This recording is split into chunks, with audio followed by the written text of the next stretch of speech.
Wieħed mill-irġiel akkużati bil-qtil ta' Matthew Zahra f'Awwissu ta' 5 snin ilu allega fil-Qorti li kien hemm splussivi Neqsin fil-garaxx tal-vittma li jista' jkun l-intużaw fil-qtil tal-blogger Daphne Caruana Galizia.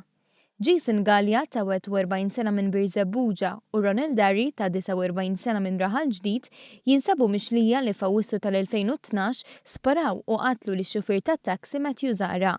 Gallia kien qal li l-vittma kienet jeddu b'ritratt li kien se jkissirlu żwieġ.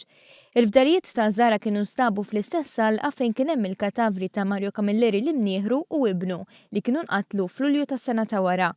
Fil-kumpilazzjoni, Gallia, li der fil-qorti mingħajr avukat, talab li jindirizza lill-ispettur tal-Pulizija fejn Fleri. U qallu li bil-permess ta' Matthew l-IMNIEHRU kellu 3 bombi fil-garaxx u staqsa jekk sarux investigazzjonijiet f'dan ir-rigward. Issuġġerixxa li jekk investigazzjonijiet qatt ma saru u l-splussivi qatt ma tneħħew jista' jagħti il-każ li ntużaw fil-qtil ta' Daphne Caruana Galizia. L-akkużat iddikjara fil-qorti li meta mar iddepew biex jitkellem mal-ispettur dwar dawn l-allegati splussivi ma kienx sema lura minn għandu.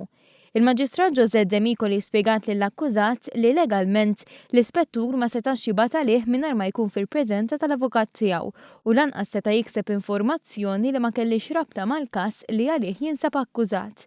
Fil-qorti Gallia baqa' jinsisti li jrid jitkellem mal-ispettur fid-dawl li jumejn ilu kien hawn persuna li nqatlet bomba.